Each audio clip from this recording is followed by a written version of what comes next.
Seguimos compartiendo con ustedes el programa de la Escuela Superior Peronista en su apartado tercero, que se refiere a los principios básicos de la doctrina peronista. Y en este caso estamos ya en la parte 2, que se refiere a las 20 verdades peronistas. Y voy a repetir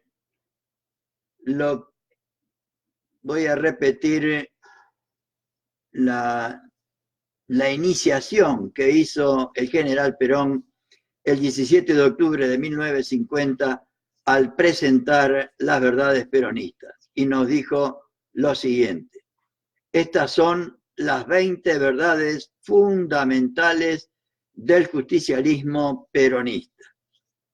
He querido reunirlas así para que cada uno de ustedes las grabe en su mente y en su corazón, para que las propale como un mensaje de amor y de justicia por todas partes, para que honrada y lealmente las practique, para que viva feliz según ellas y también para que muera feliz en su defensa si fuera necesario.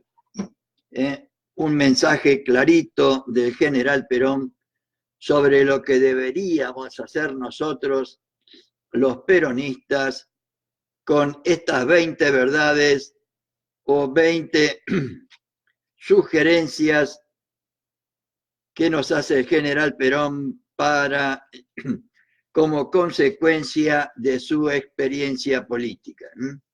20 verdades que él extrae de su experiencia política y que nos transmite con amor, como dice acá,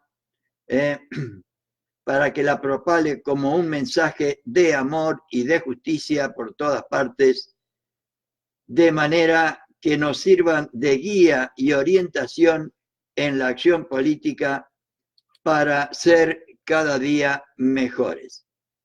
Vimos ayer las dos primeras verdades del peronismo, que bien vale recordarlas por su importancia. La primera, que nos dice que la verdadera democracia es aquella donde el gobierno hace lo que el pueblo quiere y defiende un solo interés, el del pueblo. La segunda, el peronismo es esencialmente popular y todo círculo político es antipopular y por lo tanto no es peronista. El peronismo es esencialmente popular, el peronista trabaja para el conjunto del pueblo y todo aquel que trabaja para un círculo político, dice acá, es antipopular, o sea, no trabaja para el conjunto, trabaja para un círculo, por lo tanto es antipopular y por lo tanto no es peronista. Vamos a ver hoy la tercera y la cuarta verdad del peronismo. Y la tercera nos dice lo siguiente: pareciera un remache a la segunda verdad del peronismo. El peronista trabaja para el movimiento. El que en su nombre sirve a un círculo o a un caudillo lo es solo de nombre. Repito, el peronista trabaja para el movimiento. El que en su nombre, diciéndose peronista, ¿no? El que en nombre del peronismo o del movimiento peronista sirve a un círculo o a un caudillo, lo es solo de nombre. La verdad número 2 decía: el peronismo es esencialmente popular. Todo círculo político es antipopular y por lo tanto no es peronista. La tercera remacha esa verdad y dice: el peronista trabaja exclusivamente para el conjunto del movimiento, para el conjunto del pueblo. El que en su nombre sirve a un círculo o a un caudillo, o sea, el que trabaja para un círculo o para un caudillo, para un sector o para una persona en particular, lo es solo de nombre. si hay algo de actualidad en estas verdades, no es culpa de Perón, sino culpa nuestra, ¿eh? Y vamos a ver la explicación que los primeros peronistas nos dan de esta tercera verdad.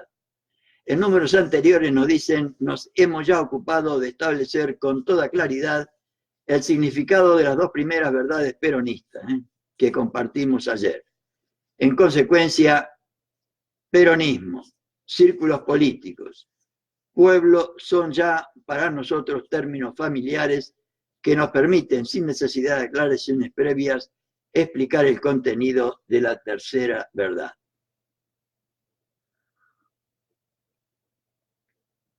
Y yo creo que este tema en la República Argentina de junio de 2019, siempre, pero desde hace mucho tiempo a esta parte, esta verdad peronista adquiere especial y particular importancia. Y vamos a ver entonces las formas de actuar del peronista. Y vamos a ver que son solamente dos. Hay dos formas de actuar. De su simple enunciado se deduce que el peronista podría actuar dentro del movimiento de dos formas. Trabajando para el movimiento, o sea, trabajando para el conjunto, que en la segunda verdad lo expresa diciendo que el peronismo es esencialmente popular. O se trabaja para el movimiento, se trabaja para el conjunto, o se trabaja sirviendo a un círculo o a un caudillo. Hay dos formas nada más de trabajar en el movimiento peronista. Nuestro propósito es determinar que, sin lugar a ninguna duda, la única actitud admisible para un peronista es la primera, o sea, trabajando para el movimiento, exponiendo las razones principales que nos llevan a hacer tal afirmación. Que nos llevan a hacer tal afirmación. El movimiento peronista y partidos políticos. ¿Cómo puede servir un peronista a un círculo o a un caudillo? Cuando aún teniendo buenas intenciones, no ha visto bien la diferencia entre el movimiento peronista y los partidos políticos oligárquicos. La politiquería personal, que era la esencia de estos, no se concibe en aquel. Repito, ¿cómo puede servir un peronista a un círculo o a un caudillo? Se preguntaban los primeros peronistas. Cuando, aún teniendo buenas intenciones, cuando cualquier militante peronista, aún teniendo buenas intenciones, no ha visto bien la diferencia entre el movimiento peronista y los partidos políticos oligárquicos. La politiquería personal, que era la esencia de esos partidos políticos oligárquicos, no se concibe en el militante peronista. El peronismo, ha dicho Perón, no es un partido político, es un movimiento nacional. Trabaja para la nación, se preocupa de todo el conjunto del pueblo. Perón toma al país como una unidad, como una sola organización. El peronismo, nos ha dicho Perón, no es un partido político, es un movimiento nacional, donde todos somos modestos servidores del conjunto del pueblo y donde nadie se cree más de lo que es, ni menos de lo que debe ser. Un movimiento en el cual somos todos para uno y uno para todos. Debería ser así. Un esquema breve y explícito nos permitirá reseñar las principales diferencias de nuestro movimiento con los partidos políticos. El movimiento peronista tiene a la Para el movimiento peronista, la política es un medio para la felicidad del pueblo y la grandeza de la patria. Hace lo que el pueblo quiere. Tiene objetivos nacionales, no de grupos, ni de sectores, ni de clases. Tiene una doctrina y una teoría. Tiene unidad de concepción y unidad de acción. La unidad de concepción a través de la doctrina y la unidad de acción a través de la realización práctica de esa doctrina. Conducción central y local. Política de gobierno, o sea, obras y renovación de valores a través de la juventud. Por otro lado, tiene acción total, social, económica, política, cultural, etcétera, etcétera. En cambio, los partidos políticos, o para los partidos políticos, la política es un fin. Hacen lo que quieren sus dirigentes. Tienen objetivos partidarios. No tienen doctrina ni teoría. Sí, tampoco tienen unidad de concepción ni unidad de acción. Tienen conducción local sin conducción central. Tienen política personal, o sea, de puestos y prebendas. Hay encasillamiento de los dirigentes antiguos, o sea, decrepitud, encasillamiento de los dirigentes antiguos, acción política exclusiva. Advertidas estas diferencias, ya nadie podrá confundir de buena fe nuestro movimiento con un partido político, ni servir en consecuencia a un círculo o a un caudillo. El panorama general habrá de imponerse naturalmente sobre el pequeño punto de mira personal del caudillo o del círculo. El olvido de esta verdad peronista nos ha traído en los últimos años gravísimos problemas y gravísimos errores.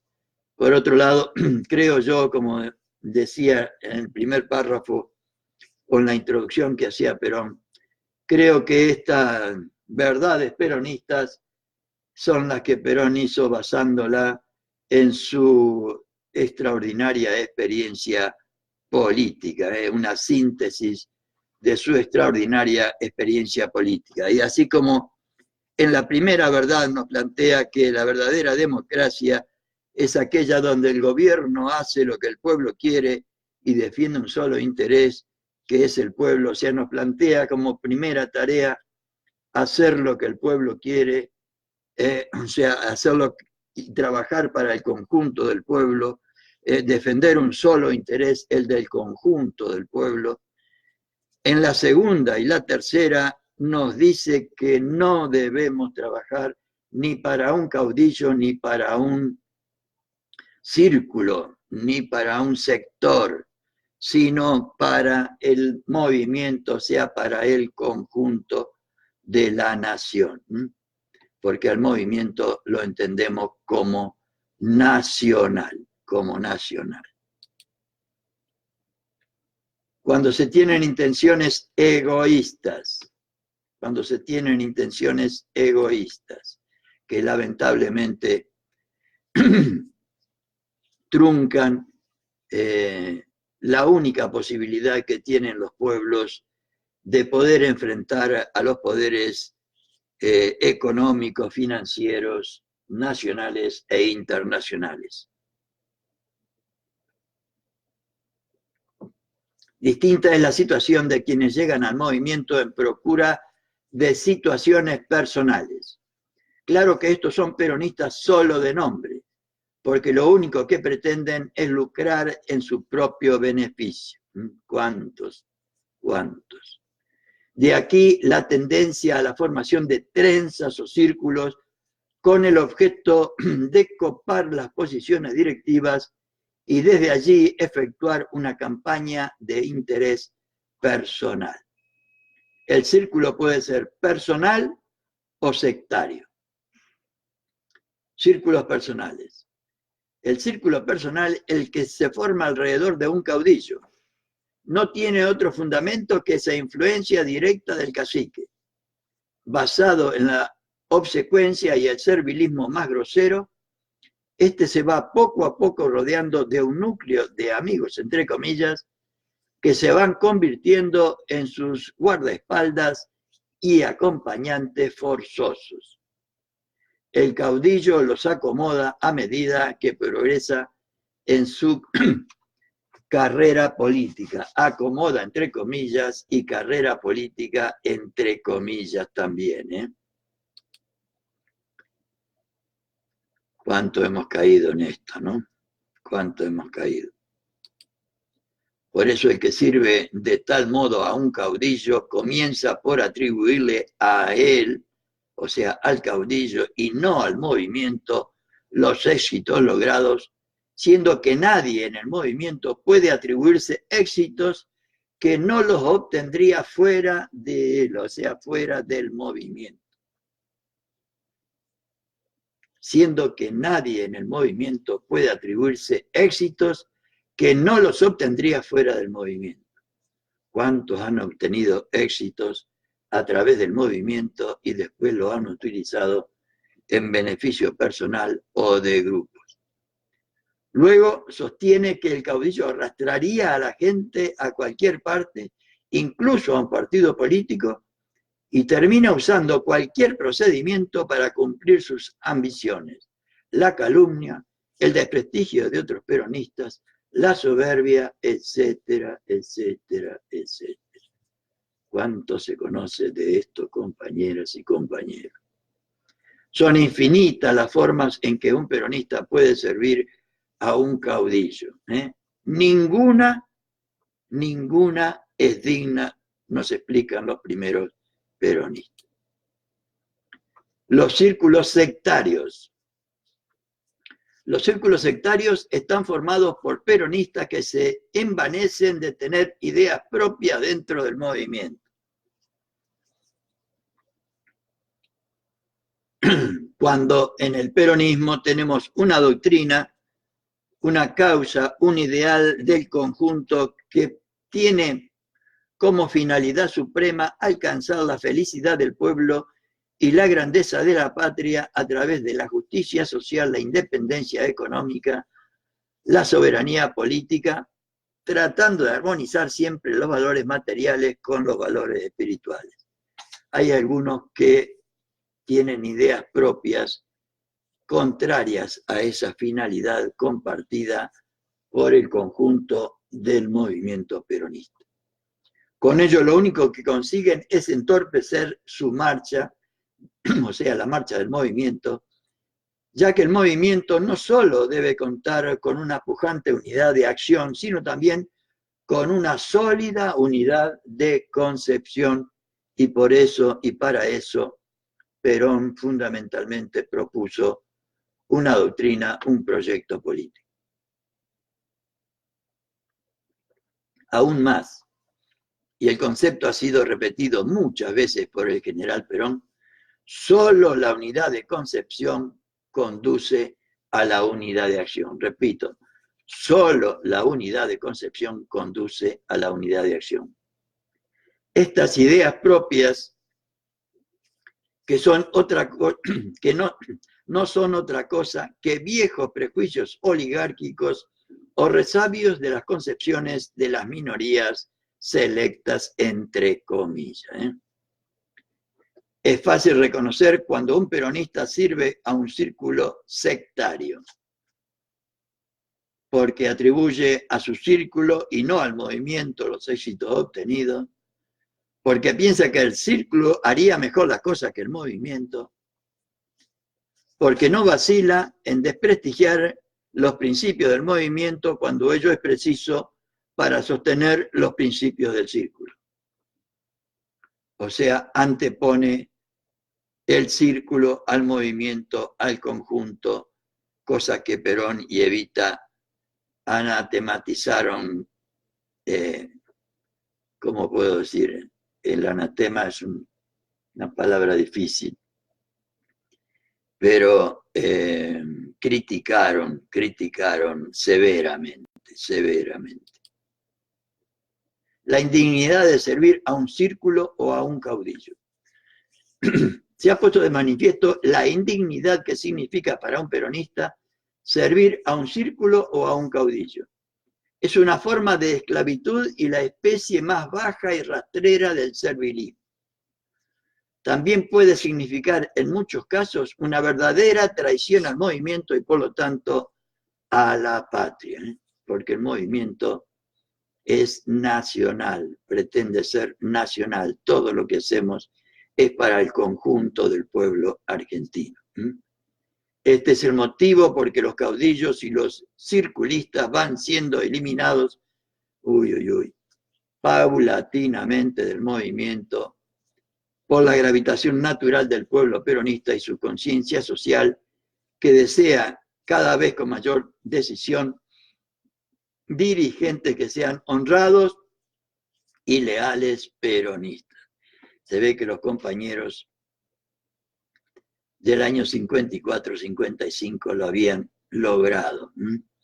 Después seguramente por la carencia de una escuela que, como tuvieron ellos del 51 al 55, le enseñara todas estas cosas, porque, repito nuevamente, estos textos que estoy compartiendo con ustedes los extraje todos de la revista Mundo Peronista que apareció desde julio de 1951 hasta septiembre de 1955. La única forma de servir al movimiento, vamos a ver cuál es. Nos resulta fácil ahora determinar cómo un peronista puede servir al movimiento. Es un buen peronista el que no acepta otra doctrina que no sea la de Perón, ni sigue otras órdenes que no sean las de Perón o las de sus superiores establecidos legalmente dentro del movimiento. Es buen peronista quien no desea otra cosa que la grandeza de la patria y la felicidad del pueblo. Es buen peronista quien no desea otra cosa que la grandeza de la patria y la felicidad del pueblo. La octava verdad condensa estas afirmaciones. En la acción política, la escala de valores de todo peronista es la siguiente. Primero la patria, después el movimiento y luego los hombres. Ya lo veremos más detenidamente. Oportunamente explicaremos extensamente esta verdad, pero mientras tanto conviene recordar que, primero, un peronista puede servir a las órdenes de otro peronista, pero deja de estar obligado a servirlo cuando éste no sirve lealmente al movimiento y a la patria. Segundo, un peronista que sirve a la patria está sirviendo al movimiento y por lo tanto a los hombres del movimiento, porque el movimiento sirve al conjunto del pueblo argentino, o sea, a la patria. Un peronista que sirve al movimiento, lógicamente, sirve a la patria, porque los objetivos del movimiento coinciden con los objetivos de la patria. Trabajamos, o deberíamos trabajar y trabajar por la felicidad del conjunto del pueblo y por la grandeza de la nación. Algo bien distinto sucede con los viejos partidos políticos y con los nuevos también, cuyos objetivos, según lo hemos visto, son meramente partidarios. Consecuencias prácticas, que siempre los compañeros, cuando en cada una de las verdades, al final nos ponen las consecuencias prácticas, para que las tengamos en cuenta de la mejor manera al alcance. El dirigente peronista debe no solo suprimir en él toda inclinación personal a convertirse en caudillo o a crear círculos, sino que aún debe vigilar la aparición de todo sentimiento de obsecuencia y servilismo.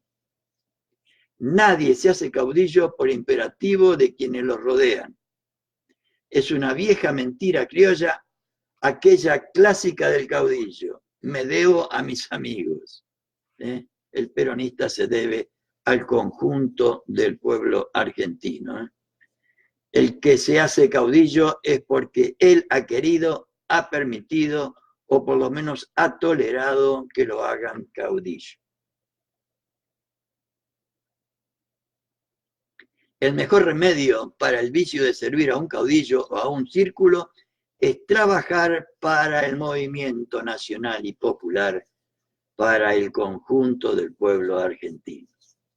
Es fácil distinguir al que trabaja para el movimiento del que sirve a un caudillo. El que trabaja para el movimiento, se atribuye las derrotas. Y el que trabaja para un caudillo, se atribuye los éxitos. O sea, el que trabaja para el movimiento, atribuye al movimiento los éxitos, y el que trabaja para un caudillo asigna las derrotas y las dificultades al movimiento. Está clarito, está clarito. A modo de síntesis, forma de actuar en el movimiento. El que sigue a un caudillo o a un círculo personal atribuye al caudillo los éxitos. Piensa que el caudillo puede más que el movimiento. Desprestigia a los demás peronistas. El que sigue a un círculo sectario atribuye al círculo los éxitos. Piensa que el círculo actúa mejor que el movimiento y desprestigia los principios del movimiento. Para el que trabaja para el movimiento, todos los éxitos pertenecen al conjunto, pertenecen al movimiento, que nos posibilita a todos y cada uno en forma individual nuestra participación en contribuir a la realización del conjunto. Todos los éxitos pertenecen al movimiento. El único jefe en aquella época es Perón y solo acepta la doctrina peronista. En este caso, por lo menos en mi concepción personal, mi única jefa es Cristina Fernández de Kirchner y solo acepto la doctrina peronista, que realizaron tanto Perón y Evita como Néstor y Cristina. No hay nada mejor que otro peronista para el que trabaja para el movimiento. Y vamos a leer algunas de las tantísimas citas que tiene el general Perón referidas a estos temas. La diferencia que existe entre el caudillo y el conductor es natural. El primero, o sea, el caudillo, hace cosas circunstanciales y el conductor, o sea, el segundo, realiza cosas permanentes. El caudillo explota la desorganización y el conductor aprovecha la organización. El caudillo no educa, más bien pervierte. El conductor educa, enseña y forma. Conducción política es esto. Debemos convencernos, nos dice Evita, que no es lo mismo servir a un genio que servir a un caudillo. El genio le dice al general Perón, ¿no? Que no debemos tomar la política como un fin, sino como un medio para servir al prócer y a la causa, o sea, servir a Perón y al conjunto del pueblo. Por lo tanto, nosotros nos debemos sentir apóstoles de la obra y servidores de la causa de un gran hombre como fue el general Perón. Y acá les dejo la bibliografía que para hasta la verdad número 7, que fue el primer periodo que nos dejaron su explicación, los primeros peronistas dejaban bastante bibliografía, cosa que veremos que a partir de la octava no es así. Perón, conducción política, y ponen Eva Perón, historia del peronismo, silogismo, que era una de las, no sé cómo se llaman, cuando siempre aparece un determinado artículo en una revista, silogismo era una columna, le dicen en la radio, al que siempre habla sobre un mismo tema. Hay que le caiga el sayo. Entonces, ¿qué tenemos que hacer en las unidades básicas también? Las bibliografías que nos dejaron. Y vamos a ver ahora la cuarta verdad del peronismo, que también la saco de la revista Mundo Peronista número 31, como ven ustedes, de septiembre de 1952. No existe para el peronismo más que una sola clase de hombres y mujeres, los que trabajan. Respecto a que aparece solo en casi todos los textos del primer peronismo, en aquella época el uso genérico de ser humano, de hombre o mujer, siempre la ponían exclusivamente en el hombre. Cosa que actualmente, gracias a Dios, hemos avanzado un poco en ese aspecto e incluimos también a las compañeras cuando se refiere a los dos sexos. Esta verdad peronista surge del concepto justicialista del trabajo, o sea, existe para el peronismo, no existe para el peronismo más que una sola clase de hombres y mujeres, los y las que trabajan, que son muchas también. Esta verdad peronista surge del concepto justicialista del trabajo, del que vamos a ocuparnos en forma explícita cuando analicemos la quinta verdad.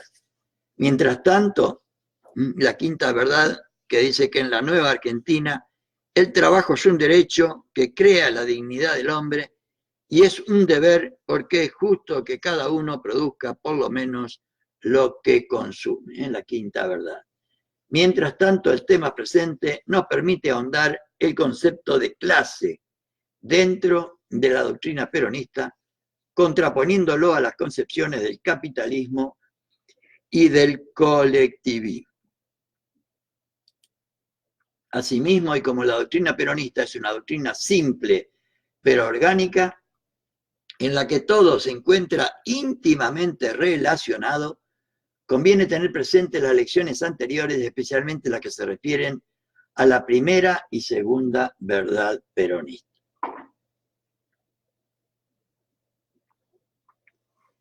¿Qué son clases sociales?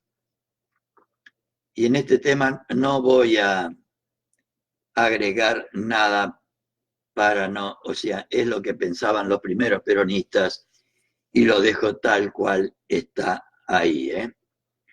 Vemos que dentro de la sociedad se producen naturalmente ciertas asociaciones más pequeñas. Algunas personas, por razones íntimas, se sienten unidas entre sí con más fuerza, por motivo de una solidaridad mayor, debida principalmente a la defensa de los intereses comunes.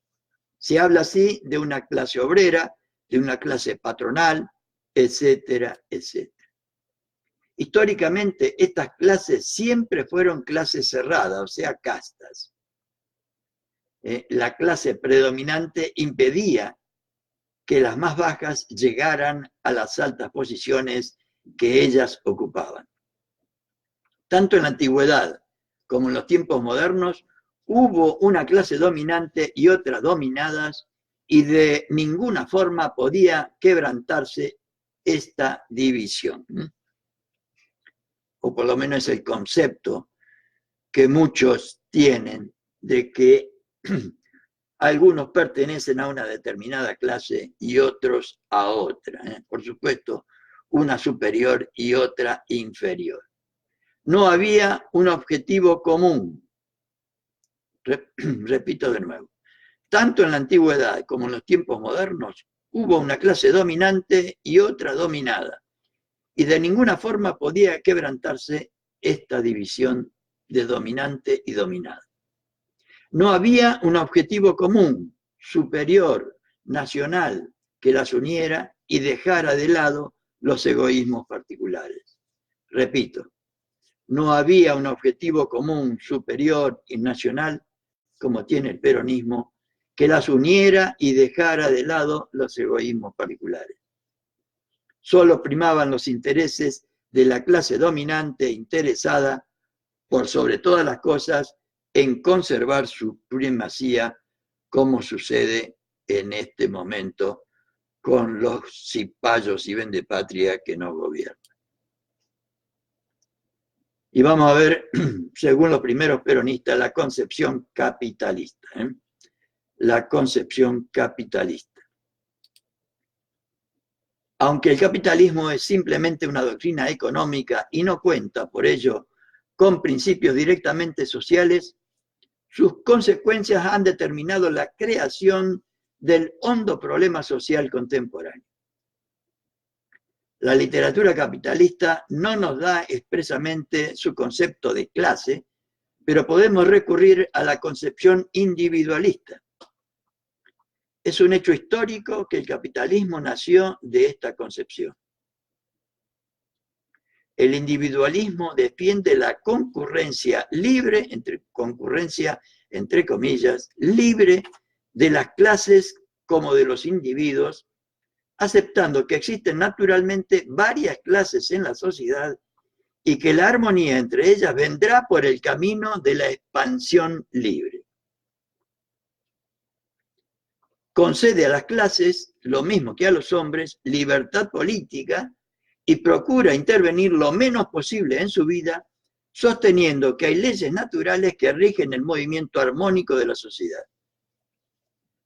La solución debe venir sola, dicen, por la competencia natural entre ellas, y todo esto entre comillas, por la competencia natural entre ellas.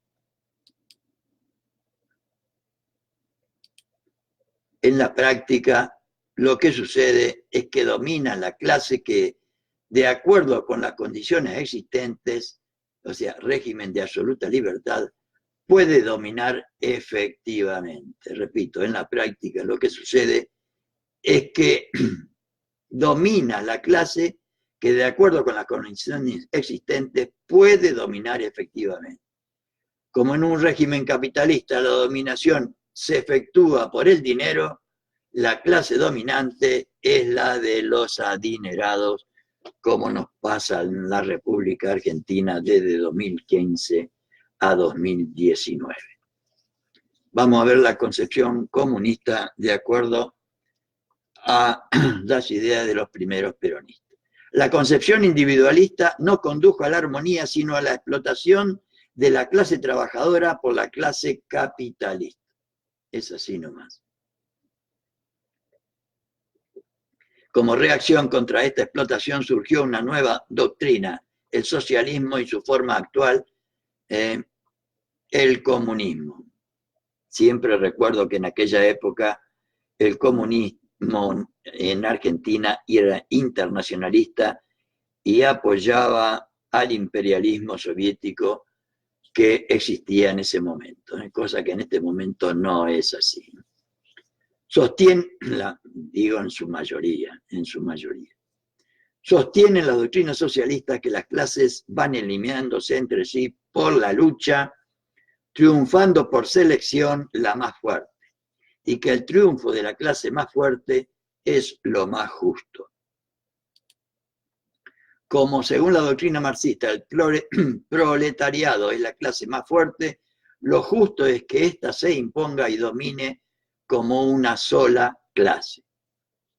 La práctica demuestra que el comunismo tampoco ha podido terminar con la existencia de clases, porque los comunistas en el gobierno han acabado por crear una clase dirigente que explota en nombre del Estado a todo un pueblo. A todo un pueblo.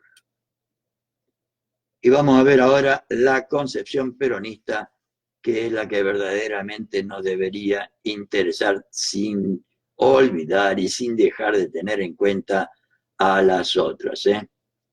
La doctrina peronista, fundada siempre sobre principios y realidades naturales, acepta la realidad actual de los varios grupos sociales, pero propicia la creación de una sola clase de hombres y mujeres, la clase de los que trabajan y de las que trabajan, no por vía de la lucha entre las clases actuales, sino por vía de la cooperación. repito, pero propicia al peronismo la creación de una sola clase de hombres y mujeres, la clase de hombres y mujeres que trabajan no por vía de la lucha entre las clases actuales, sino por vía de la cooperación. Lo que el justicialismo no acepta es que esos grupos sociales sean cerrados como castas, como pretende la oligarquía y otros sectores, tal como lo practicó la oligarquía, ni acepta tampoco que una sola clase domine por destrucción a las demás. Un objetivo superior, que es el bienestar común de la colectividad, o sea, la felicidad del pueblo y la grandeza de la patria, debe hacer desaparecer los egoísmos particulares de la clase. Repito, un objetivo superior, que es el bienestar común de la colectividad, lo que en la definición de doctrina decimos, la felicidad del pueblo y la grandeza de la patria, debe hacer desaparecer los egoísmos particulares de las clases. Y ya lo hemos logrado durante dos periodos en la historia, del 45 al 55 y del 2003 al 2015. Lo podemos volver a repetir. Esta posición fundamental ha sido expuesta una y mil veces por el general Perón.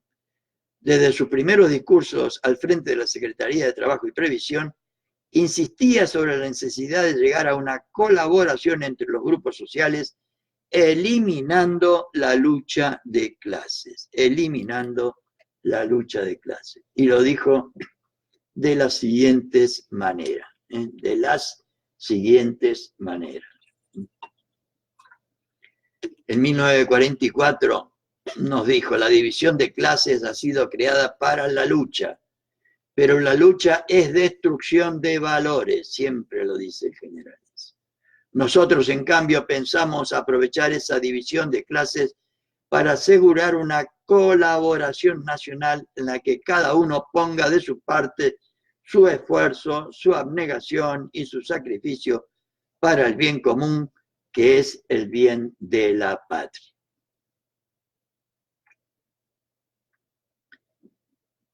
Y en otras oportunidades, buscamos oprimir la lucha de clases suplantándola por un acuerdo justo entre obreros y patronos al amparo de la justicia que emana del Estado. 1944, 1 de mayo. Nuestra orientación no consiste en poner frente a fuerzas colectivas, sino fuerzas colectivas en colaboración y cooperación con otras fuerzas colectivas dentro de las cuales está el Estado. Lo que nosotros buscamos es poner en paralelismo los intereses de todos los argentinos, para que todos se empujen en la misma dirección y en la misma intensidad. Si esta finalidad se logra, los procesos de lucha irán disminuyendo y los de colaboración y cooperación irán aumentando. 20 de noviembre del 47. En esta tierra se comienza a elaborar una nueva doctrina que no reconoce divisiones entre los hombres y mujeres, sino que aspira a tener una sola clase, la que trabaja. Y Evita se refirió también muchas veces al tema. Basta leer solo Historia del peronismo. No queremos ni reconocemos más que una sola clase de hombres, la de los que trabajan. Esto quiere decir que para nosotras no existe más que una sola clase de argentinos y argentinas, la que constituye el pueblo, y el pueblo es auténticamente trabajador. El pueblo es trabajador, decía en su cuarta clase sobre historia del peronismo, el 12 de abril de 1951. Y las conclusiones para esta cuarta verdad del peronismo, según la cual no existe para el peronismo más que una sola clase de hombres y mujeres, los y las que trabajan. Vamos a las conclusiones. Tanto el capitalismo como los sistemas colectivistas conducen por distintos caminos al predominio de una sola clase sobre el pueblo, al predominio de una sola clase sobre el conjunto del pueblo. El justicialismo, en cambio, admite la existencia de grupos sociales producidos por las desigualdades naturales entre los hombres. Lo que no acepta es que esos grupos sean cerrados como castas o que uno de sus grupos domine por destrucción a los demás. En consecuencia, cualquiera puede escalar posiciones dentro de la sociedad según su trabajo y su capacidad. Y tenemos a la compañera Cristina Fernández de Kirchner, nacido en una humilde clase media de la ciudad de La Plata, que llegó a ser 2 veces presidenta de la República Argentina. Y como eso, muchos ejemplos más. Por eso en la realidad peronista no existe más que una sola clase, la de los hombres y las mujeres que trabajan. Entonces, para el peronismo, cualquiera puede escalar posiciones dentro de la sociedad según su trabajo y su capacidad, y por eso decimos que trabajamos para la felicidad del pueblo y la grandeza de la patria, y la felicidad del pueblo no consiste casualmente en esto, que cualquiera pueda ejercer todos sus derechos de trabajo, salud, educación, etcétera, para que pueda desarrollar su propia personalidad y así cualquiera pueda escalar posiciones dentro de la sociedad según su trabajo y su capacidad, no según su nivel adquisitivo. Lo hemos logrado 2 veces, lo podemos lograr otra vez.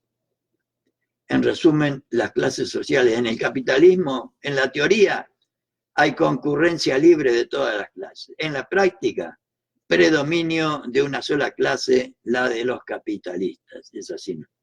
Financistas, capitalistas, etc. La oligarquía. En el justicialismo, en teoría y en la práctica, es una sola y misma cosa. Admite una sola clase, la de los hombres y mujeres que trabajan. La de los hombres y mujeres que trabajan.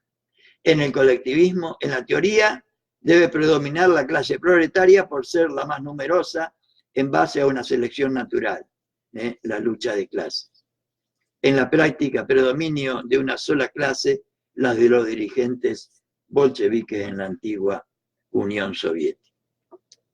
Y con esto, compañeras y compañeros, terminamos esta noche con la cuarta verdad del peronismo, y aquí les dejo también la bibliografía que ustedes pueden encontrar en la revista Mundo Peronista, que están todas las 93 revistas en la página web ruinasdigitales.com, por supuesto, Mundo Peronista, entre las tantas cosas que tienen ahí los compañeros. Perón, conferencia en la Liga por los Derechos del Trabajador, Eva Perón, Los pueblos en la historia, el espíritu oligarca, que está en el libro Historia del Peronismo, El pueblo y el pensamiento vivo de Perón, el mundo peronista, que está en la primera verdad. Oligarquismo y oligarquía, que también es un artículo de la revista número 11 de Mundo Peronista, y Perón en la conferencia en la Liga por los Derechos del Trabajador del 20 de noviembre de 1947.